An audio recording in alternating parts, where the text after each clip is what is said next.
pour qu'il puisse nous présenter l'orateur du jour. Alléluia. Amen. Papa Yves, alléluia. Amen. Est-ce qu'on peut adorer encore? Alléluia. Amen. Je suis dans la joie parce que nous allons adorer. Tu vas prendre une position pour adorer ton Dieu. Alléluia. Amen. Amen. C'est la position assise? Je ne pense pas. Alléluia. Amen. Je suis dans la joie quand je vois les petits gentils, comment ils louent Dieu. Alléluia. Amen. Alléluia. Amen. Amen. Les petits gentils est tellement reconnaissant à son Dieu. Alléluia. Amen. Je ne sais pas comment exprimer cela, mais quand je les vois, moi je ne peux pas rester tranquille. Alléluia. Amen. Parce que je sais que cet enfant est le fruit de nos prières. Et non seulement il reconnaît cela, mais il danse pour son Dieu. Alléluia. Comment ne pas être content quand un enfant comme ça danse? Alléluia. Vous savez, dans le livre des Psaumes, la Bible dit que ceux qui ont l'Esprit de Dieu, que ceux qui respirent louent l'Éternel. Alléluia. Amen. La Bible ne parle pas de toutes les personnes, mais la Bible parle que ceux qui respirent, comme si tout le monde ne respirait pas. Alléluia. Amen. Comme si tout le monde ne respirait pas. La Bible parle de ceux-là qui ont l'Esprit de Dieu. Alléluia. Amen. Est-ce que tu as l'Esprit de Dieu? Amen. Amen. Amen. Jésus pouvait dire, laissez les morts enterrer leurs morts. Est-ce que tu es un mort? On parle de la mort spirituelle. Alléluia. Amen. Ce qui fait de nous les enfants de Dieu, c'est l'Esprit de Dieu. Rassure-toi tous les jours d'avoir le Saint-Esprit en toi. Rassure-toi tous les jours. Examine-toi tous les jours. Pose-toi des questions. Est-ce que l'Esprit de Dieu est à moi? Si tu es en désaccord avec lui, tu es un mort. Alléluia. Le but de la maison de Dieu, c'est de communiquer l'Esprit de Dieu à tous ceux-là qui n'en ont pas. À combien plus forte raison, toi qui as mis les pieds dans la maison du Seigneur. Alléluia. S'il te plaît, ne demeure pas un mort. S'il te plaît, ne demeure pas un mort. Papa Yves va nous amener dans un moment d'adoration. Réclame l'Esprit de Dieu en toi. Parce que quand la femme de Dieu va parler tout à l'heure, que tu montes encore d'un clan. En ces jours de fin d'année, en ces jours de jeûne et prière, en ces jours de recommandations de l'année prochaine entre les mains du Seigneur. Comment demeurer un mort? Alléluia.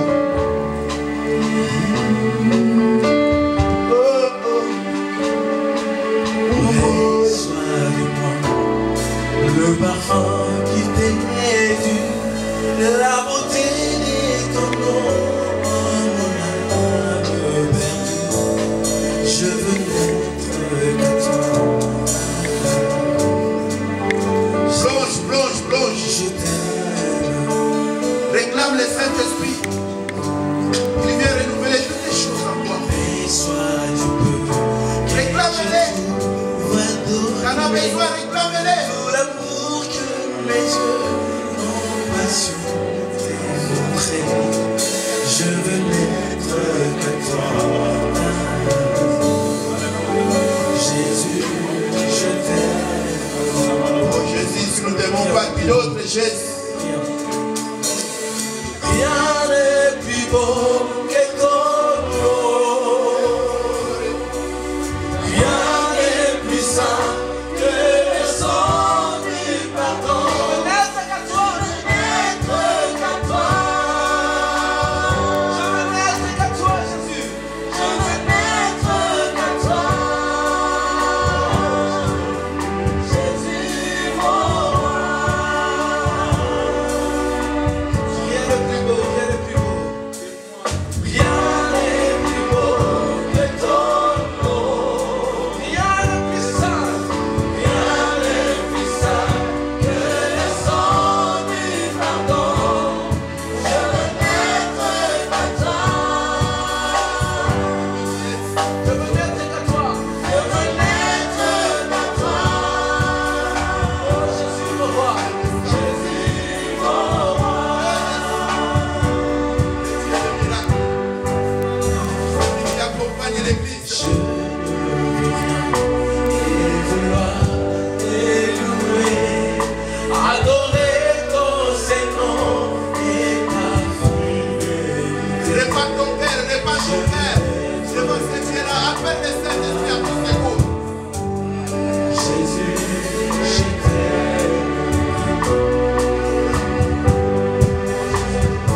Nous acclamons ce Dieu-là, nous acclamons ce Dieu-là qui a permis de venir dans ce lieu, qui a permis de respirer.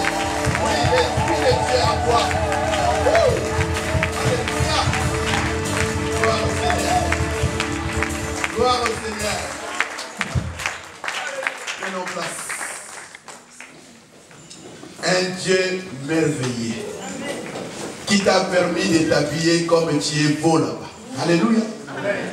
Qui t'a permis de t'habiller comme tu es belle. Alléluia. Un Dieu si grand qui a décidé de s'abaisser pour toi, pour moi. Alléluia. Comment ne pas le louer? Comment ne pas reconnaître sa main puissante? Comment manquer de mots pour exprimer sa grandeur?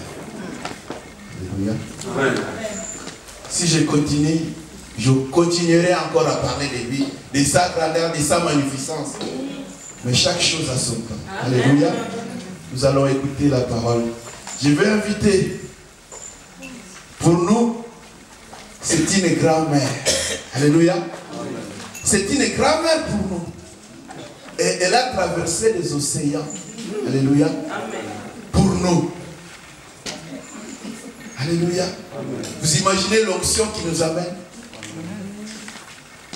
Elle s'appelle Maman Didi. C'est la femme de notre coco Bishop Opesi. Alléluia. Je la laisse finir elle-même. Et vous plongez dans l'onction de Dieu. C'est une femme de feu. Yes. Firewoman.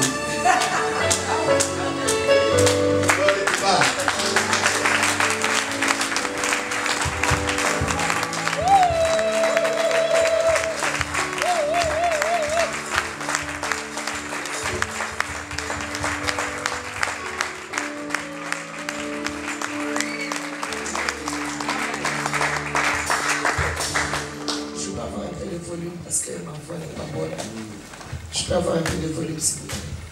Là, vous avez acclamé pour votre pasteur. Est-ce que maintenant on peut acclamer pour le roi des rois?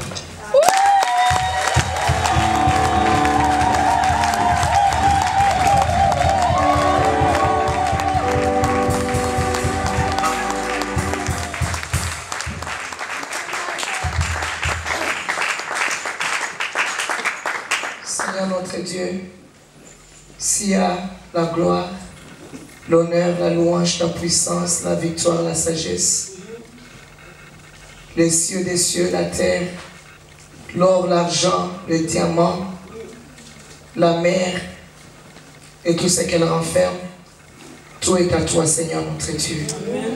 Et nous sommes l'ouvrage de tes mains, nous sommes le troupeau de ton pâturage, dont toi seul tu es le bon berger. Seigneur, ce peuple n'est pas ici pour rencontrer un chef d'État ou pour chercher quelque chose de périssable. Mais ce peuple est ici pour toi, le roi des rois. Seigneur, nous sommes ici pour te contempler, t'adorer, te glorifier et t'écouter. Parce que tu as dit, l'homme ne vivra pas de pain seulement, mais de toute parole qui sort de la bouche de l'Éternel. Et tu as dit que la chair ne sert à rien, c'est l'esprit qui vivifie. Seigneur, laisse-nous recevoir la parole de vie. Laisse-nous la recevoir au travers de ton esprit, l'esprit de résurrection. La Bible dit que si le même esprit qui a ressuscité Jésus d'entre les morts habite en vous, il vous rendra aussi la vie au-dedans de vous. Nous recevons la vie par le Saint-Esprit. Nous recevons toute la grâce que tu as pour nous, Seigneur. La Bible dit que ce sont des choses que l'œil n'a pas vues, que l'oreille n'a pas entendues, qui ne sont pas passées par l'oreille humaine. Ce sont des choses que tu réserves pour ceux-là que tu aimes. Et nous sommes tes bien-aimés. Nous les recevons avec joie. Saint-Esprit, tu es le bienvenu. Prends la place et glorifie le Seigneur. Élève le roi des rois parce que Jésus a dit, lorsque tu seras venu, tu ne parleras pas de toi-même, mais tu nous annonceras des choses que tu auras appris auprès du Père. Enseigne-nous les choses, Saint-Esprit. Jésus prend toute la place et glorifie ton nom dans tous les cœurs. Nous prenons toute pensée captive à l'obéissance de Christ et nous le mettons sous l'obéissance de Jésus au nom de Jésus. Satan, sache que tu n'as ni part ni l'eau dans cette assemblée. Cette assemblée appartient à Jésus-Christ.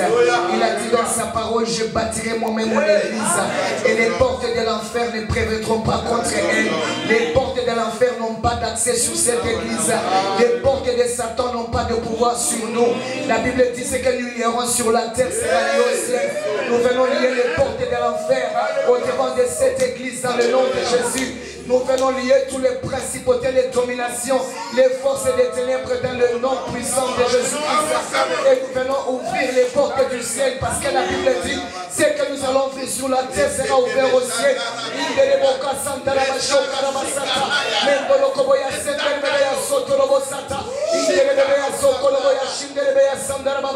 Laisse que ton feu descende maintenant. Ranime ton peuple qui était fatigué. Restaure ton peuple qui était épuisé. Ranime, Seigneur, ton peuple qui marche vers toi. Ceux qui sont épuisés, la Bible dit qu'ils augmentent leur force pendant la marche. Oh Seigneur, augmente notre force pendant la marche. Ceux qui se confient en toi ne se fatiguent pas. Les jeunes gens se fatiguent. Mais toi, tu nous renouvelles, Seigneur. Nous reprenons des vols comme des aigles. Renouvelle ton peuple aujourd'hui.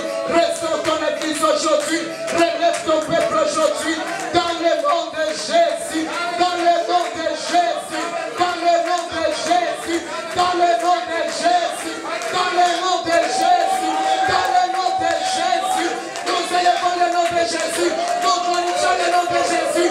Nous magnifions le nom de Jésus. Nous exaltons le nom de Jésus. Nous bénissons le nom de Jésus. Parce que la Bible déclare qu'il y a dans les cieux sur la terre aucun autre nom qui nous a été donné par lequel nous pouvons être sauvés. Dans les cieux sur la terre, ton genou fléchit et toute langue confesse qu'il est Seigneur. Seigneur, nous recevons cela. Nous croyons cela. Et nous te recevons avec joie. Que personne ne quitte ce lieu comme il est entré. À cause du nom de Jésus-Christ.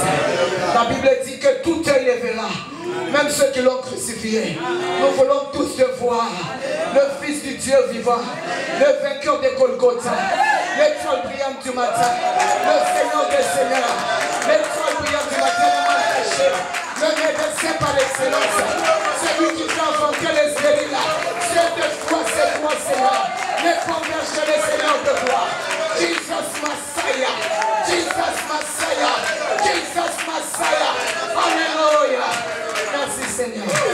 Merci Jésus. C'est ici la journée que l'Éternel a faite. Je la déclare qu'elle sera pour nous pleine d'allégresse. Au nom de Jésus. Merci Seigneur. Je vous aime tous au nom de Jésus-Christ. Salut celui qui est à côté de toi. Regarde-le avec un beau sourire. Et salue-le avec joie. Babayo sandara bakaya sandara bashukurubuya sata. Mengoboboya sekabayo sandara bashikerebaya sata. Laisse que ton esprit circule, Seigneur, dans l'église. Que ton esprit touche les hommes, les femmes, les vieillards, les jeunes, les vieux, même les bébés, même ceux qui sont dans leur sein de leur mère. Parce que toi, tu les connais déjà dans le nom de Jésus-Christ. Merci Seigneur. Que Dieu vous bénisse. Nous nous asseyons au nom de Jésus. Amen. Je vous aime tous au nom de Jésus-Christ. Le Seigneur soit favorable et qu'il vous bénisse. Je remercie le Seigneur pour Papa, Pasteur Freddy et Maman Andrea. Maman Andrea, c'est ma petite soeur. Vous voyez, on se ressemble un peu. C'est ma petite soeur. Amen. Je les aime beaucoup, beaucoup, beaucoup. Et Dieu nous a mis ensemble pour un but. Je suis content de vous voir. Avant que vous ne puissiez exister, je sais que vous étiez dans le ventre de Pasteur Freddy et Dieu a permis que vous puissiez être engendrés par la puissance de sa parole. Amen. Comme le pasteur disait, je suis pasteur à Atlanta, Georgia, aux États-Unis. Et j'aime bien, on m'appelle pasteur, mais j'aime bien qu'on m'appelle Maman Didi. Amen. J'aime être dans la peau des mamans. Amen. Je suis Maman Didi. Et j'ai le merveilleux mari que tout homme souhaiterait avoir. Votre corps est bishop au PC. En lui, il n'y a pas de défaut. Et tel que vous le voyez, le 14, c'était avant-hier. C'était notre 21e année de mariage. Ça fait 21 ans qu'on est mariés, mais c'est comme 2 jours. Nous nous sommes rencontrés avant-hier, donc ça fait 2 jours qu'on est mariés. Il n'a jamais commis de fautes. Jamais. Amen, amen. Tout ce qu'il fait, c'est bon. Amen. Même s'il renverse l'huile, c'est bien. C'est bien. Même s'il a dépensé tout l'argent qu'on avait, c'est bon. Amen. Tout ce qu'il fait est bien. Et je l'aime pour tout ce qu'il fait. Amen. J'aime appeler mon mari, on s'appelle avec mon mari. Amen. Nous nous appelons 50-50. C'est-à-dire 50-50. Amen. Donc, moi j'ai 50%, mon mari est 50. Tous les 50 là que je n'ai pas, ça se trouve en lui. Et tous les 50 que lui n'a pas, ça se trouve en moi. Donc je ne peux pas lui dire, pourquoi tu n'as pas acheté les savons? Parce que ça ne se trouve pas en lui, ça se trouve en moi, moi je vais acheter. Pourquoi tu n'as pas fait ça? Ça ne se trouve pas en lui, ça se trouve en moi, moi je vais faire. Nous sommes 50-50. Est-ce qu'il y a beaucoup de 50-50 ici? Que Dieu nous bénisse. Amen. Donc je m'appelle Maman Didi, j'ai plusieurs enfants partout dans le monde, Dieu m'a fait grâce. Mais dans ma maison, Dieu a permis que je gère seulement 2 enfants. Amen. J'ai 2 enfants que tout le monde souhaiterait avoir. Ils sont doux, gentils, ils sont remplis du Saint-Esprit, ils ont le feu, ils savent prier. Amen. Ils prient bien, je les aime beaucoup et je suis une bonne maman pour eux. Ma fille va avoir la semaine prochaine 12 ans. Mais elle est grande comme moi, nous portons déjà presque les mêmes habits ensemble. Et mon fils, il a 9 ans. Et je les aime beaucoup, c'est une bénédiction du Seigneur. Moi-même, leur maman, j'ai 21 ans. J'ai eu 21 ans au mois de septembre. Quel âge toi tu as? C'est ton affaire. Moi j'ai 21 ans. La Bible dit l'homme est ce que sont ses pensées. Si tu es vieux dans tes pensées, tu vas mourir avant. Alléluia.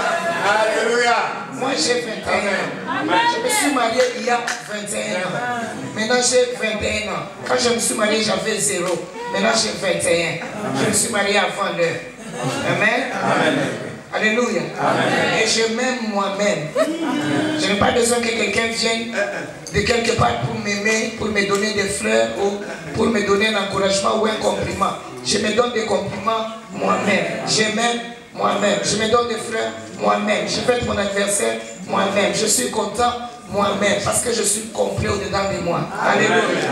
Amen. J'ai tout au-dedans de moi pour être content, pour rire, pour danser, pour jouer. J'ai tout au-dedans de moi. La musique, l'adoration, la louange, la force, l'appétit, tout est dedans de moi. Amen. Amen. J'espère qu'il y a quelqu'un comme moi dans la salle. Nous pouvons maintenant passer à la parole. Amen. Nous allons prendre nos Bibles et nous allons lire un long texte.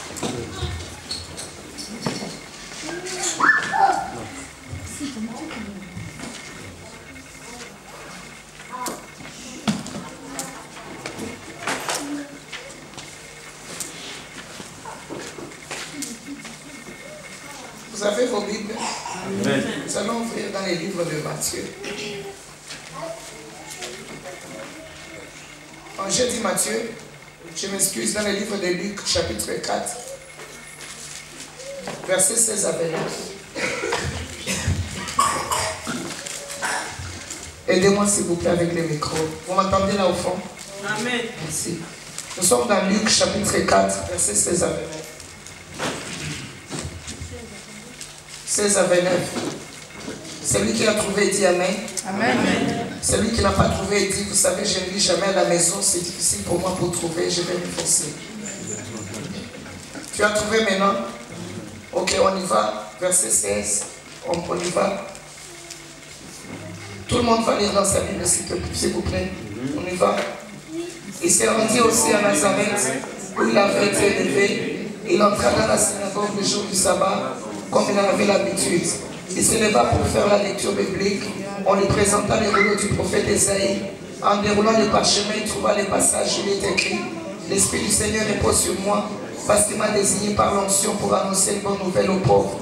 Il m'a envoyé pour proclamer aux captifs la libération, aux aveugles le recouvrement de la vue, pour apporter la délivrance aux opprimés et proclamer l'année de grâce accordée par le Seigneur. Il roula les livres, les rendit aux servants et s'assit dans la synagogue. Tous les yeux étaient braqués sur lui.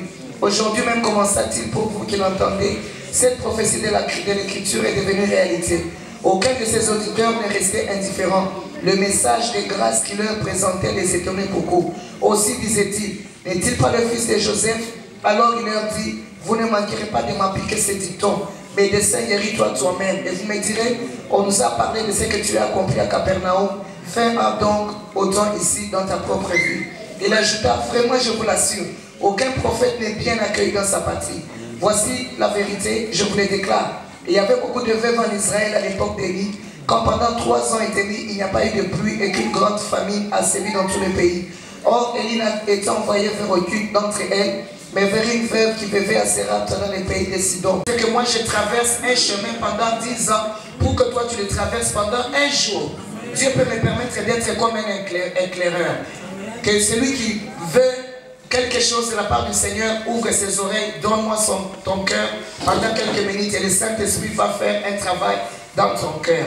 Alors, ici la Bible nous parle de la vie de Jésus-Christ. Je voulais qu'on commence au début pour que nous puissions comprendre d'où nous venons. Jésus n'a rien fait, n'a pas fait quelque chose de mal. Il est entré dans le temple, il a commencé à lire la Bible et il disait la vérité. Parce que la Bible dit, Jésus a dit, je suis le chemin, je suis la vérité, je suis la vie. Il leur disait la vérité. Il est venu dans un monde qui était plein de ténèbres pour leur apporter la lumière. Alors lorsqu'il leur apportait la lumière, il leur disait qui il était. Normalement, si c'était peut-être toi et moi, on allait dire, ah, c'est toi qui as compris la parole, c'est toi. On allait aller vers lui, nous mettre à ses pieds et dire, Jésus, touche-nous. Mais ici, il a rencontré l'opposition. La Bible nous dit qu'on a failli les tuer. Pourquoi? Pour la bonne chose qu'elle a fait. Ceci veut dire que on ne va pas chercher à te tuer seulement pour la mauvaise chose que tu fais. Des fois, nous rencontrons des problèmes à cause des bonnes choses que nous sommes en train de faire. L'église est une très bonne chose que Jésus a laissée sur la terre. Aujourd'hui, dans l'église, nous sommes en train de souffrir. On persécute les hommes de Dieu, on les critique, on les frappe, on marche sur eux. Pourquoi? C'est pas pour la bonne chose qu'ils sont en train de faire, continuer la mission divine. On te critique, on te juge dans ta famille, on ne t'aime plus. Pourquoi? Seulement parce que tu fais la bonne chose, tu ne bois plus comme eux, tu ne te prostitues plus comme eux, tu ne fais plus comme eux. Parce que tu fais la bonne chose, on te donne un décret de la mort à cause de la bonne chose. Ça ne commence pas aujourd'hui, ça a commencé depuis le temps de Jésus-Christ. Amen. Pourquoi est-ce qu'on a voulu tuer Jésus-Christ? C'est ce que j'étais en train de réfléchir et de penser. Pourquoi on a voulu tuer Jésus? On a voulu tuer Jésus-Christ seulement parce qu'il voulait stopper la mission divine. La Bible dit au commencement était la parole était avec Dieu, la parole était Dieu. Lorsqu'on tue Jésus-Christ, on tue la parole de Dieu. Parce que la Bible dit que tout ce qui existe a été fait par elle. Tout ce que tu as dans ta main a été fait par la parole. Tout ce que tu es a été fait par la parole. Tous les enfants que tu as ont été faits par la parole. Tout ce que tu vois a été fait par la parole. Alors tuer Jésus-Christ, c'est tuer la parole. Il cherchait à tuer Jésus-Christ. Parce que l'ennemi comprend l'importance de la parole. Pourquoi beaucoup de chrétiens jusqu'à aujourd'hui, ils ne lisent pas la Bible chez eux à la maison? Parce qu'ils ne comprennent pas l'importance de la parole. L'ennemi connaît que si tu connais cette parole ici, tu vas marcher sur lui, tu vas l'écraser, tu vas l'empêcher d'être le diable dans ta maison, dans ta famille. C'est pourquoi on a voulu chercher à tuer Jésus-Christ. Pourquoi on a voulu tuer Jésus? Parce que la parole, c'est la sémence par laquelle nous recevons toutes choses. Lorsque tu demandes à Dieu une voiture, Dieu ne va pas descendre la voiture du ciel avec une chaîne. Non, il va te donner une sémence. Lorsque tu reçois la sémence, tu la gardes. La sémence là va devenir chair. Au commencement était la parole et la parole s'est faite chair. Toute bénédiction que Dieu nous donne, c'est une sémence. Lorsque nous la gardons, nous l'entretenons, c'est que nous allons voir. La sémence là va devenir une réalité physique que tu peux maintenant toucher. On a voulu tuer Jésus parce que Jésus est la parole est créatrice. Tout ce qui existe a été fait par la parole. La parole est rédemptrice. Lorsque tu reçois la parole, tu reçois la rédemption. Dans la rédemption, il y a la délivrance, il y a le rachat, il y a le salut, il y a la guérison, il y a la prospérité, il y a la vie, il y a la victoire. C'est par la parole de Dieu. Nous pouvons être à deux dans l'église en train de faire la prière d'autorité. Toi, tu es en train de dire, Satan, sors. Je n'ai pas de problème avec toi. Il ne va pas sortir. Mais moi, si je dis, Satan, tu n'as pas le droit de rester ici. Parce que la Bible déclare, à mon nom, ils chasseront les démons. Il va partir parce que j'ai prononcé la parole de Dieu. La parole de Dieu est rédemptrice. La parole de Dieu est porteuse des intentions divines.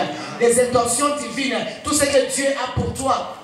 Tout ce que Dieu a préparé pour toi, tout ce que Dieu fait pour toi, sont dans la parole de Dieu. Dans les livres là que tu as entre tes deux mains, la parole de Dieu, il y a les intentions divines là-dedans. Et c'est tuer Jésus-Christ, c'est tuer la révélation, c'est tuer la parole de Dieu. Le diable connaissait quand il voulait tuer Jésus, lorsque Jésus est venu sur la terre, il savait que si je tuais cet homme, l'humanité ne va pas recevoir ce dont il a besoin. Et jusqu'aujourd'hui, le travail de l'ennemi, c'est de tuer la parole que tu gardes dans ta main et dans ton cœur. Et c'est ce que nous allons voir aujourd'hui. Et la Bible nous dit aussi qu'il y avait en Israël plusieurs veuves. Seulement une seule veuve, Élie a visité. Il y avait plusieurs lépreux en Syrie. Seulement un seul qui s'appelait Naaman, il a été guéri de la lèpre. Alors c'était aussi mon problème. J'étais dans l'église. J'étais servant de Dieu dans l'église. J'ai prié dans l'église. Plus que tout le monde. J'étais très fidèle à l'église. Je n'arrivais jamais en retard à l'église. Des fois, je ne sais pas. Depuis que j'ai commencé à être chrétien, Dieu m'a donné la grâce d'avoir une bonne santé. Je me rappelle, peu de jours, j'ai manqué à l'église. Je m'absente à l'église lorsque j'accouche parce qu'on me dit qu'il ne faut pas sortir avec les bébés. Si je n'ai pas accouché, je vais à l'église tous les jours et Dieu me donne la grâce. J'ai toujours été dans l'église, servir Dieu, faire toutes choses. Mais j'ai remarqué que les choses n'allaient pas bien lorsque je me suis marié. Dieu a voulu attirer mon attention pour me montrer qu'il y avait une maladie à moi, il y avait un problème à moi. Je me suis marié, je ne mettais pas au monde. J'avais des problèmes, je ne sais pas, spirituels, comme on dit, problèmes spirituels. Des réels problèmes spirituels. J'avais des blocages impossibles. Je ne pouvais pas mettre au monde. J'ai eu des opérations et des opérations et des chirurgies, un après un autre, un médecin après un autre. J'étais comme la femme là qui avait perdu le sang pendant 12 ans. La Bible dit qu'elle avait terminé tout ce qu'elle avait chez les médecins. J'avais terminé tout ce que j'avais, partais directement chez les médecins. Je ne voyais pas la guérison. Alors j'ai commencé à me dire moi-même, il y a quelque chose qui ne va pas. Je vais un peu chercher la face du Seigneur et voir ce qui ne va pas. Parce que, en ce qui concerne la peine, j'avais des signes depuis le commencement quand j'étais enfant que Dieu m'avait appelé. Je savais que Dieu m'avait appelé. Et il y a des gens, ils reçoivent les signes là par la foi. Ils savent que par la foi, Dieu m'a appelé, n'est-ce pas? Tu sais seulement que je suis un appelé de Dieu. Moi, je l'ai reçu par la foi. Et Dieu me l'a montré aussi physiquement. Quand j'étais un enfant, j'ai commencé à sentir mal au cœur lorsque je voyais seulement les gens qui se disaient chrétiens et qui faisaient de mauvaises choses. J'habitais en face de l'église catholique dans la maison de mes parents. Alors, j'allais à l'église avec mon père, j'allais à l'église méthodiste, j'allais à l'église catholique au moment de Noël. parce qu'il y avait beaucoup de gens qui allaient, je les regardais par la fenêtre, je dis, je vais aussi partir à l'église catholique. J'allais à l'église catholique en Noël, et une de mes amies allait dans un groupe de prière, et elle m'a dit que, comme toi tu aimes Dieu, viens dans ce groupe de prière, on apprend à prier. J'allais dans les groupes de prière, donc, tout ce que, partout où est-ce qu'on me disait qu'on pouvait écouter la parole et trouver Dieu, je voulais aller là-bas, j'avais la soif là, qui ne s'arrêtait pas dans mon cœur, et je cherchais Dieu comme ça. Maintenant, ces jours-là, c'était un jour de Noël. Tout le monde allait à l'église. J'ai dit, je ne veux pas aller à l'église. Je n'aime pas aller à l'église le jour de Noël. Je ne veux plus aller à l'église le jour de Noël. Parce que j'ai remarqué dans l'église là, à l'église catholique, le jour de Noël, à minuit, le prêtre éteignait. La lumière, c'était noir. Maintenant, quand c'était noir, mon oncle paternel et ses amis, ils allaient dans l'église avec leurs petites copines. Quand le prêtre éteignait la lumière, ils étaient en train de s'embrasser dans les noirs. Quand on allume la lumière, ils arrêtaient de s'embrasser. Je dis, pourquoi d'abord les prêtres éteignaient la nuit? Je ne sais pas jusque-là pourquoi ils éteignaient, mais je n'ai pas aimé ce qu'ils faisaient dans l'église. J'ai dit, je vais rester. Ce jour-là, le jour de Noël, il y avait fête chez nous à la maison. Alors, ma mère m'a dit, je garde le tout petit de mes frères, je reste avec lui dans ma chambre. Et je regardais à la fenêtre de ma chambre les gens qui allaient à l'église, beaucoup de gens qui allaient à l'église. L'église, là, pendant la semaine, il n'y avait pas de gens. Mais le jour de Noël, c'est tout le monde qui allait pour voir bébé Jésus dans la crèche. Bébé Jésus n'est plus dans la crèche. Amen. Alors les gens voient le jour de Noël seulement pour le voir. Tous les jours, lundi, janvier à décembre, ils ne vont pas voir bébé Jésus. Seulement le 25 décembre, ils se rappellent de bébé Jésus. Le bébé Jésus n'existe plus. Amen. C'est le roi des rois, le seigneur des seigneurs. Tout genou fait chaud devant lui. Alors je suis resté dans la maison, je ne suis pas parti. J'étais avec mon petit frère dans la chambre et je commençais à chanter. J'ai chanté, je ne sais pas pendant combien d'heures. J'ai chanté, j'ai loué Dieu. Je dis, je vais faire ça moi-même dans la chambre. Je vais les louer. Tous ces gens-là, ils vont à l'église jouer. Je vais rester dans la chambre et j'ai loué le Seigneur. J'étais encore très jeune. J'avais peut-être 14 ou 15 ans. Et je louais le Seigneur. À un moment, mon petit frère que j'ai gardé même, il s'est endormi. Je dis, je vais un peu descendre du lit, je vais aller voir comment les autres préparaient la fête. Parce qu'on devait avoir la fête, les amis de mes parents devaient venir à la maison pour la fête. Quand je suis descendu dans ma chambre, il y avait, on a ajouté un deuxième lit parce que ma cousine est venue habiter avec nous. Mon lit était de ce côté, le lit de ma cousine de l'autre côté. Quand je me suis réveillé, j'ai mis mes pieds par terre dans ma chambre, j'ai vu l'arc-en-ciel. L'arc-en-ciel là que vous voyez au ciel. Je ne vis pas dans les rêves, j'ai vu l'arc-en-ciel qui entourait mon lit là. Je dis l'arc-en-ciel qui entoure mon lit. Oh, j'étais émerveillé. J'ai regardé, c'est vraiment l'arc-en-ciel. Je dis, je vais l'appeler mon père parce que mon père c'était mon meilleur ami. Je vais l'appeler pour qu'il vienne voir l'arc-en-ciel. Je suis parti l'appeler. Quand je l'ai appelé, il dit l'arc-en-ciel dans ma maison. Tu rêves? Je dis non, viens voir. On est venu. Moi j'étais devant lui, il me suivait. J'ai couru pour montrer à mon père, à mes frères l'arc-en-ciel. Quand nous sommes entrés dans la chambre, l'arc-en-ciel, c'est comme si moi et l'arc-en-ciel, on s'est regardé. L'arc-en-ciel, c'est comme s'il n'était pas content, je ne sais pas quoi. L'arc-en-ciel est parti en dessous de nous. Et mon père est entré, l'arc-en-ciel n'était plus là. Il dit, tu vois, ma chérie, ce n'est pas l'arc-en-ciel dans cette maison. Il n'y a pas d'arc-en-ciel. Toi, tu t'enfermes beaucoup. Tu fais que prier, prier. Sors, sois avec tout le monde. Regarde toutes les filles, elles sont dehors. Qu'est-ce que tu fais ici? Et ma mère n'était pas tranquille. Ma mère me dit, parce que tu as montré à ton père, il ne fallait pas montrer à ton père. Elle est partie causer avec une femme. Elle a une femme qui priait beaucoup. Elle habitait dans notre quartier, elle priait beaucoup. Et toi, dans ton quartier, personne ne connaît que tu pries beaucoup parce que tu ne pries pas. La femme là, tout le monde dans mon quartier savait qu'elle priait beaucoup. Dans ton quartier, on connaît que tu pries beaucoup. Point d'interrogation. Alors, la femme l'a dit à ma mère, oh, elle a vu ça quand? Ma mère a dit, c'était hier soir. Alors, la femme l'a dit, non, il y a mon ami aussi qui priait hier soir. Elle était à genoux dans sa chambre. C'est une servante de Dieu. Elle a vu l'arc-en-ciel entouré. Alors, elle a demandé à Dieu, Seigneur, c'est quoi ça? Le Seigneur a dit, va dire à mon peuple qu'il commence à m'oublier. Ils ne m'adorent pas moi, ils adorent le monde. Maintenant, les gens aiment beaucoup le monde que moi. Va dire à ta fille là où qui, si elle voit encore ça, qu'elle se met à genoux, qu'elle demande à Dieu, qu'est-ce que c'est? Ma mère est venue me dire, prochainement, ne dis pas à ton père, mets-toi à genoux, demande à Dieu. Tu es encore, même si tu es encore jeune, Dieu peut t'appeler pour sa gloire. Amen. Amen. Alors, quelques jours après, mon père commençait beaucoup à parler. Ah, tu vois, tu as dit, tu as vu, toi, tu as vu. Il parlait, il se moquait de moi. Ça m'a fait un peu mal au cœur. J'ai dit, ok, c'est pas grave. Quelques jours après, ça n'a pas fait longtemps. J'étais dans la même position, dans la même chambre, sur le même lit, avec le même petit frère. Je prenais soin de mon frère. Comme Dieu ne dort pas, l'arc-en-ciel est venu encore dans ma chambre. Ça a encore entouré mon lit. Ça ne touchait pas le lit de ma cousine, seulement mon lit. Ça brillait fort. J'ai oublié tout ce que ma mère m'a dit, tout ce qu'on m'a dit, j'ai oublié. J'ai dit, arc-en-ciel, Seigneur, si ça vient de toi, que ça reste un peu là que mon père voit, parce qu'il a beaucoup joué avec moi. Je veux qu'il voit que c'est toi. reste là. Je suis parti, je suis sorti, je dis, papa, l'arc-en-ciel est dans ma chambre encore. Mon père a dit, ma fille, toi aussi avec l'arc-en-ciel, on va le voir. Je disais, Seigneur, reste là, mon père te voit. On est entré dans la chambre, mon père est entré dans ma chambre, l'arc-en-ciel a brillé encore très fort. J'ai dit, yes, enfin, j'étais contente. Mais ma mère n'était pas contente. J'ai dit, ok, je m'en fous, mais que mon père voie mes petits frères parce que c'est moqué de moi. Alors, mon père a dit, oh, je sais pourquoi tu vois l'arc-en-ciel dans ta chambre. C'est-à-dire, il y a de l'eau quelque part dehors qui frappe sur les miroirs et les miroirs projettent là. Fermez les fenêtres, on a fermé les fenêtres. Fermez les rideaux, on a fermé les rideaux. Éteignez la lumière, on a éteigné. Faites ça, on a fait. Touchez là-bas, on a touché partout. Maintenant, comme on a fermé tout, là, ça brillait maintenant et ça tremblait comme ça. Hein. Ça tremblait, ça brillait et ça tremblait un peu comme ça. L'arc-en-ciel dans ma chambre, dans la chambre de ma fille. Mon père dit oui, c'est l'arc-en-ciel dans ma chambre. Donc c'est Dieu qui vient te chercher. Ok, bon, inclinez-vous, je vais prier. Mon père, on allait à l'église, mais il ne priait pas. Lundi, mardi, mercredi, jeudi, vendredi, samedi, mon père était sur le trône. Et dimanche, c'était Jésus pour quelques heures sur le trône. Il faisait ce qu'il voulait de sa vie. Il avait des copines partout, il buvait des liqueurs fortes là, il faisait n'importe quoi. Et les dimanches, il était chrétien, un bon chrétien dans l'église le dimanche. J'espère qu'il n'y a pas de gens comme ça ici. Amen. Amen. Alors, il a dit, je vais prier, inclinez-vous, je vais prier. Seigneur, comment toi tu viens dans ma maison? Ça c'est la prière. Comment toi tu viens dans ma maison, toucher ma fille? Moi tu me dis même pas quelque chose. Ok.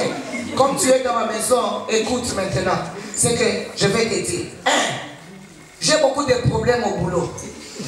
Je veux maintenant que tous les problèmes finissent et qu'on m'appelle, que je sois maintenant le chef de tout le monde au travail. 2, je veux telle maison. 3, je veux autant d'argent. 4, je veux... Il a demandé toutes les choses matérielles que tu connais. Et puis il a dit, ok, maintenant je crois maintenant que ma fille est appelée de Dieu. Il y a la présence de Dieu dans sa maison. Et dans la maison. Quelques jours après, mon père est venu avec une lettre au travail. On l'a promis chef. Il était directeur, chef de la compagnie de construction de la GECAMI chez nous là-bas. On est entré dans une très grande maison. Et on a même nommé, c'était lui le responsable de donner les maisons aux gens. Donc il avait le droit lui-même de choisir la plus belle maison qu'il avait. Amen. Tout ce qu'il a demandé là, Dieu a confirmé. Et lorsque Dieu a confirmé toutes ces bénédictions matérielles, mon père a fait quoi? Il a disparu de l'église et j'ai commencé à aller à l'église moi-même. Amen.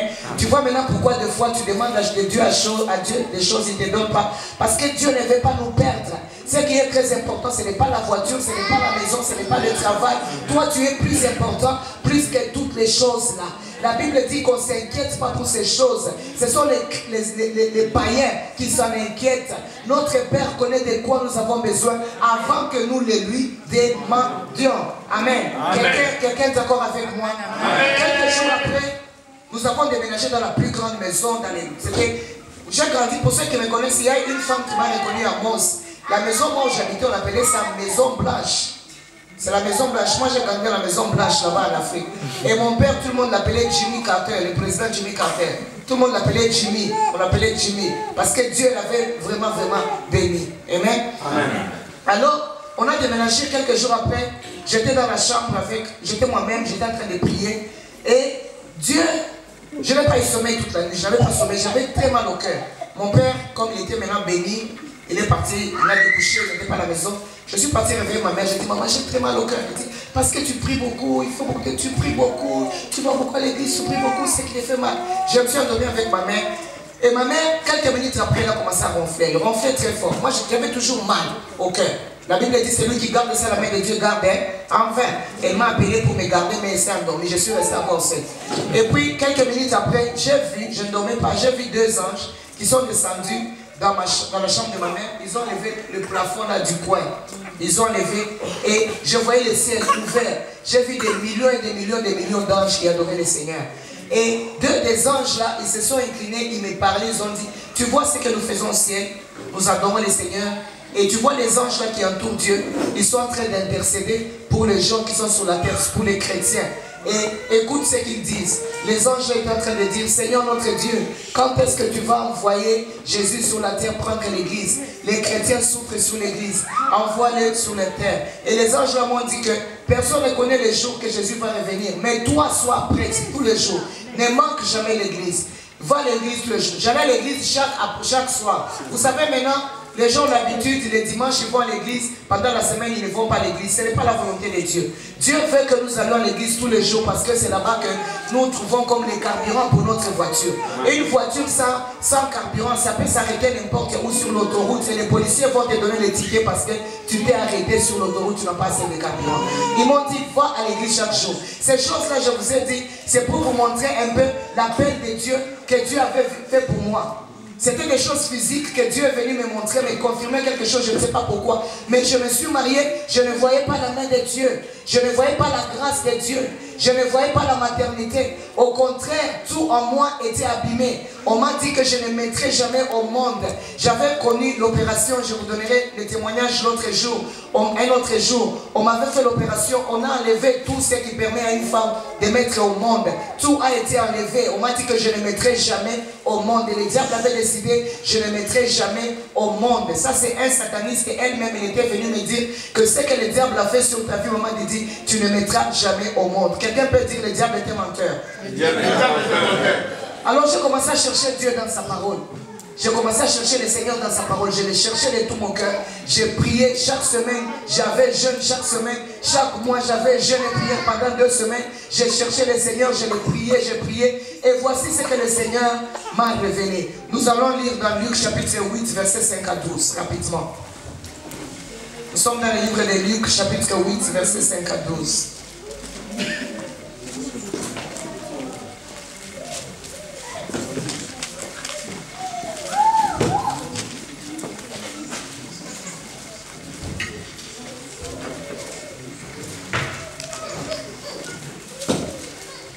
Quelqu'un a trouvé? Est-ce qu'on peut lire Luc chapitre 8, nous commençons au verset 5 jusqu'au verset 12. Est-ce que tu peux aussi lire dans ta Bible? On y va? On y va? Je ne vous entends pas. Qui répandait sa sémence, les grains tombèrent au bord du chemin, furent piétinés par les passants et les oiseaux du ciel les mangèrent. D'autres tombèrent sur de la pierre, à peine eurent-ils germé que les petits plants séchèrent parce que le sol n'était pas assez humide. D'autres grains tombèrent au milieu des ronces, celles-ci poussèrent en même temps que les bons plants et les étouffèrent. Mais d'autres tombèrent dans la bonne terre et germèrent et donnèrent du fruit, chaque grain en produisit 100 autres. Et Jésus ajouta, celui qui a des oreilles pour entendre et qu'il entende. Les disciples lui demandèrent ce que signifiait cette parole. Il leur dit, vous avez reçu le privilège de connaître les secrets du royaume de Dieu, mais pour les autres, ces choses sont dites en parabole. Ainsi, bien qu'ils regardent et ne voient pas, bien qu'ils entendent et ne comprennent pas. Voici donc le sens de cette parabole. La sémence, c'est la parole de Dieu. Au bord du chemin, ce sont les personnes qui écoutent la parole, mais les diables viennent l'arracher de leur cœur pour les empêcher de croire et d'être sauvés. Est-ce que tu peux souligner croire et sauver? Souligner seulement le verbe croire et le verbe sauver. Alors, ce texte a changé ma vie en tant que chrétien. Ce n'était pas ma prière parce que je priais beaucoup que j'ai reçu la bénédiction. Ce n'était pas parce que j'étais toujours la première personne dans l'église. Ce n'était pas, je veux dire, à cause des œuvres de la foi que j'ai reçu la bénédiction. Mais la parole de Dieu m'a aidé à comprendre pourquoi je ne voyais pas la bénédiction. J'ai commencé à réfléchir sur ces faits. La Bible dit qu'il y avait plusieurs veuves, une seule a été bénie. Plusieurs lépreux, un seul a été guéri. Et j'ai vu que c'était mon cas et c'est le cas de plusieurs personnes dans l'église. Nous sommes à beaucoup. Tu vas voir, l'un ne reçoit pas. Le pasteur lui impose les mains, les pieds, le ventre, les dos, les oreilles. Il n'y a pas de changement. Mais l'autre, on lui impose seulement les petits doigts, il reçoit la bénédiction. L'autre, on prie pour lui, il n'est jamais guéri. L'autre, on prie pour lui le même jour. Le pasteur ne l'impose même pas les mains. Il lui dit seulement, ma soeur, sois guérie. Elle est complètement guérie. Pourquoi chez les uns ça marche? Pourquoi chez les autres ça ne marche pas? Tu ne t'es posé jamais la question. C'est pourquoi tu es dans l'habitude, là tu vois que c'est normal. Aujourd'hui je viens réveiller en toi que tu te poses la question. Pourquoi chez l'autre ça marche? Pour moi ça ne marche pas. C'est ce que le Seigneur est venu me révéler. Alors la Bible dit qu'un semeur est sorti. Il avait la sémence. Il a jeté la sémence. La sémence est tombée sur 4 espèces de sol. Nous allons parler du premier espèce. La Bible dit que le premier espèce c'était le bord du chemin. Donc au bord du chemin, lorsque la parole est tombée, les piétons ont marché dessus et les oiseaux du ciel ont mangé les grains. Les oiseaux ont mangé et les piétons ont reçu. C'est ce qui se passe encore aujourd'hui. En français, on dit ça gentiment. On dit qu'il vient enlever. Lorsque tu étudies la signification de ces verbes-là, enlever et prendre, ce n'est pas enlever, c'est-à-dire tu as ta Bible là-bas, je peux enlever ta Bible et je la mets de l'autre côté, n'est-ce pas? Je peux enlever la bougie ici et je la mets là-bas. Ce n'est pas dans le sens que la Bible voulait dire ici, enlever la sémence. Le diable ne vient pas, il n'enlève pas. Le diable vient, vous voyez, il y a longtemps chez nous au pays, quand tu portes les boucles d'oreilles, tu te promènes, le voleur il va venir enlever la boucle d'oreille. Non, il n'enlève pas la boucle d'oreille. Il fait quoi? C'est ce qu'on dit en anglais. En anglais, on dit snatch. Quelqu'un peut dire snatch. Snatch, c'est le verbe qui est utilisé ici. En français, c'est un peu gentil. Mais en anglais, on dit snatch. C'est-à-dire, on t'arrache des forces. Il est là, quelqu'un, il te contrôle. Depuis que tu quittes les coins, et tu passes par là, tu tournes là-bas, il regarde attentivement, il regarde quand est-ce que tu veux être un peu discret, il s'approche maintenant, qu'est-ce qu'il fait quoi? Il snatch la parole. Lorsqu'il snatch la parole, la Bible dit que c'est pour les empêcher de croire et d'être sauvés. Lorsque la parole c'est la sémence de Dieu, Dieu place un semeur est sorti pour s'aimer, Dieu lance la sémence dans l'église. Et l'ennemi regarde qui est négligent, qui n'écoute pas bien, il s'approche, il vole la parole. Lorsqu'on vole la parole, lorsque la parole est volée, tu ne vas pas croire, tu ne vas pas être sauvé. La condition pour être sauvé, c'est de croire d'abord. Si tu crois, c'est ainsi que tu verras la gloire de Dieu. Si tu crois, tu vas être sauvé. Maintenant l'ennemi vient, lorsqu'il vole la parole, tu ne vas pas croire, bien aimé. Il vient et il snatch la parole. Tu deviens comme si tu n'as rien reçu. Après l'église, tu rentres à la maison, tu dis aujourd'hui c'était bien. Il y a une femme qui a prêché. Qu'est-ce qu'elle a dit?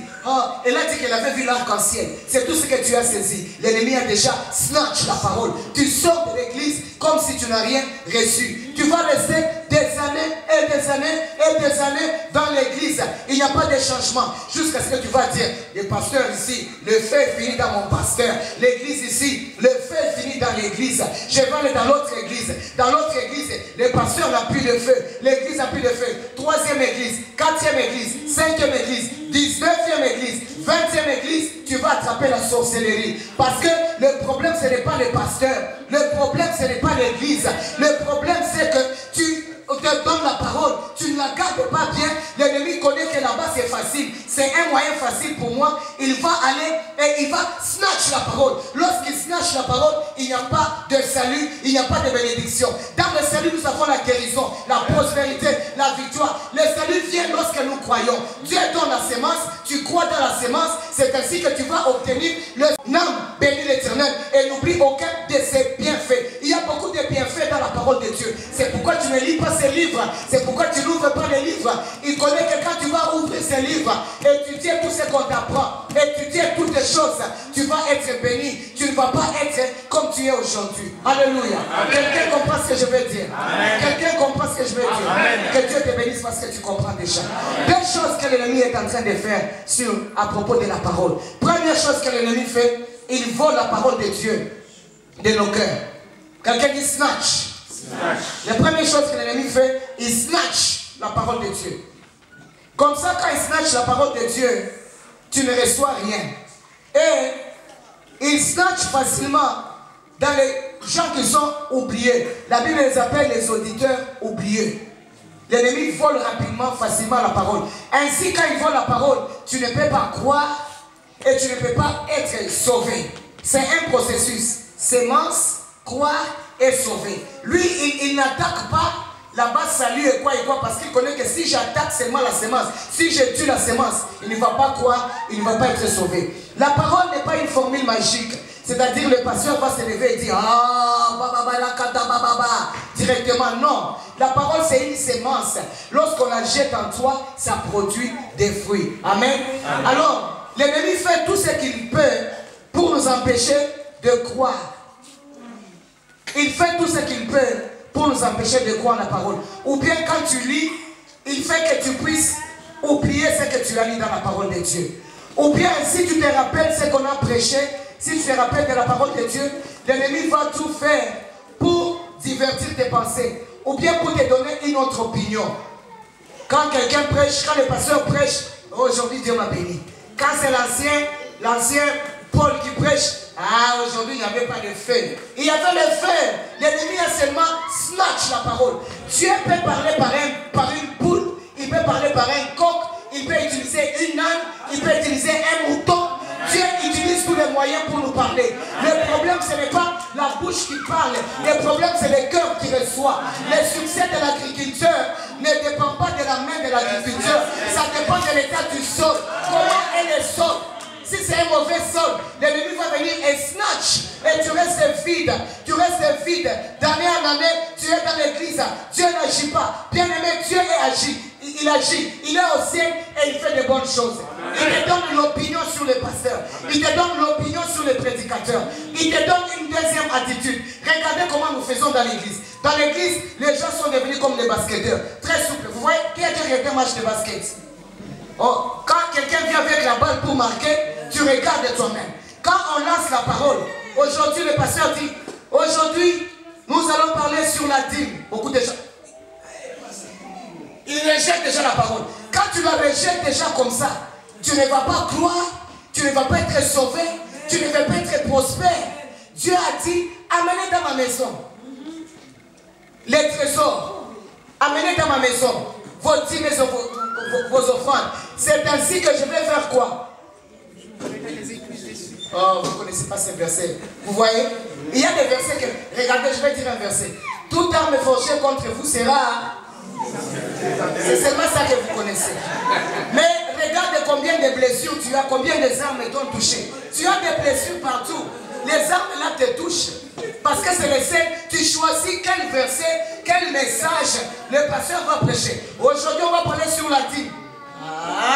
Quand tu dis seulement, c'est fini. L'ennemi est déjà snatch. Le pasteur va transpirer, parler, suer, le sang sort du nez. Il t'impose les mains et les pieds pour que tu sois prospère. Rien ne va se passer. Pourquoi? Parce que lorsque Dieu a envoyé la sémence, Dieu ne va pas te donner la voiture. Il va te donner la sémence. Lorsque tu la prends, tu crois, la sémence va devenir matérielle et va devenir ce que tu veux. Amen. Lorsqu'on dit aujourd'hui, on va parler sur le concubinage. Comme un basketteur, tu évites. Tu connais comment éviter. Et la parole passe. Tu restes dans le concubinage, tu ne seras jamais béni. Dieu a dit, tu vas entrer au ciel seul. Toi, tu vas devant Dieu avec Martine et Jeannette. Seigneur, je vais m'avancer pour voir que tu vas rater toutes choses. Amen.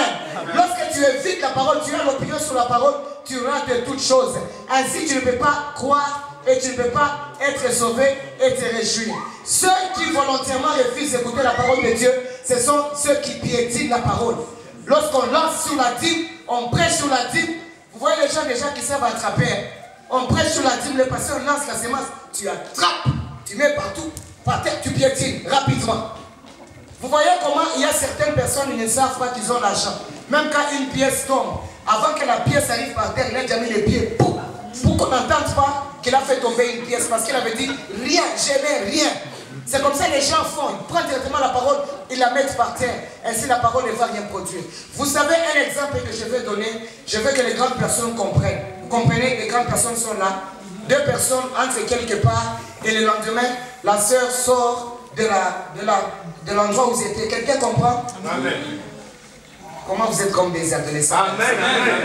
Quelqu'un comprend ce que je voulais dire? Amen. Maintenant, quand la sœur sort le matin, il n'y a rien là-bas. Même si elle disait à tout le monde, allô, je m'appelle Maman Dieu au PC. Dieu m'a visité hier, je suis enceinte. Les gens vont dire, personne ne va voir que je suis grosse. Moi-même dans mon intimité avec Dieu, moi-même dans mon intimité, je sais que je suis grosse, quelque chose s'est passé hier, je suis déjà enceinte. Maintenant, comme moi-même je suis déjà enceinte, je veux savoir comment garder, quel soulier je vais porter, quelle nourriture je vais manger, quelle chose je vais boire, qu'est-ce que je vais faire. Pourquoi? Pour garder la sémence jusqu'à ce qu'elle va devenir matérielle. Mais il y a des gens qui sont stupides. La Bible dit que la femme sage bâtit elle-même, elle garde la sémence. Mais la femme insensée, elle renverse elle-même. Elle est enceinte, elle fume la drogue. Elle est enceinte, elle va se battre. Elle est enceinte, elle a des problèmes avec les gens. C'est empêcher à ce que la sémence là puisse croître. Ça se passe dans le secret. Tu gardes, tu arroses cela, tu protèges cela. La Bible dit que lorsque Marie avait l'enfant Jésus, qu'est-ce qu'elle a fait? Elle a amélioré Jésus. Elle a couvert Jésus dans les couvertures. Elle a gardé la sémence. Même quand le roi voulait tuer Jésus-Christ, Marie a fui pour protéger la sémence qui est la parole de Dieu. Qu'est-ce que tu fais avec la sémence que le Seigneur te donne? La deuxième chose que l'ennemi fait avec la sémence, il cache les bénéfices qui sont dans la parole de Dieu. Ce livre-ci, c'est plein de bénéfices. C'est plein de bénéfices. Tu ne lis pas ce livre parce que l'ennemi a caché les bénéfices de la parole de Dieu. Bien aimé, il y a des chrétiens qui ne connaissent pas ce qui est dans la Bible. La Bible dit, mon âme bénit l'Éternel. N'oublie aucun de ses bienfaits. C'est lui qui pardonne tes péchés. C'est lui qui te guérit de toutes tes maladies. C'est lui qui te rajeunit comme l'aigle. Il te délivre de la mort. Il te délivre de la peste et de la destruction. C'est la parole de Dieu qui accomplit ces choses. C'est Dieu qui accomplit ces choses-là. Lorsque l'ennemi vient, il cache les bénéfices de la parole de Dieu. Tu peux avoir le temps de faire tout, sauf 5 minutes pour lire la Bible. Tu peux avoir le temps d'appeler tout le monde au téléphone, leur parler de tes problèmes, les expliquer les difficultés, critiquer les enfants de Dieu, juger les autres. Mais tu ne regardes pas, tu as beaucoup de problèmes. Le temps là que tu perdais, tu pouvais t'asseoir et lire un Bible, un verset dans la Bible, qui est la sémence de la parole de Dieu. Tu caches ça, tu deviens enceinte toi-même dans la chambre où tu étais. Tu es enceinte et un jour après un moment, Dieu va permettre que la parole devienne chair. Les gens vont voir l'accomplissement de la parole et la multiplication, la bénédiction, la prospérité. Ça vient de l'endroit du jour où tu étais toi-même avec le Seigneur quelque part. Alléluia. Quelqu'un a compris? Amen. La Bible dit que le semeur est sorti pour s'aimer. La Bible nous parle de qui? Le semeur, c'est qui? Dont la Bible nous parle ici. C'est Dieu. Hein? Le semeur, c'est qui? Je chasse l'esprit de sourd muet dans cette église. Vous parlez bien français plus que moi. Comment vous ne parlez pas? Le semeur, c'est qui, s'il vous plaît? C'est Dieu qui sème. Amen. C'est comme ça que nous nous trompons toujours. Tu attends que Dieu va prendre l'échelle, descendre sur les nuages. Il vient pour te parler. Non. Le semeur, c'est le pasteur. Amen. C'est son travail, c'est le travail qu'il fait. Dieu lui donne le travail de s'aimer, de jeter la sémence dans l'église. Mais le résultat du travail que le pasteur fait ne dépend pas du pasteur. Ça dépend de l'état du sol. J'ai dit qu'il y avait deux choses que le diable faisait. Il snatch la parole et il cache les bénéfices de la parole de Dieu. Amen. Amen.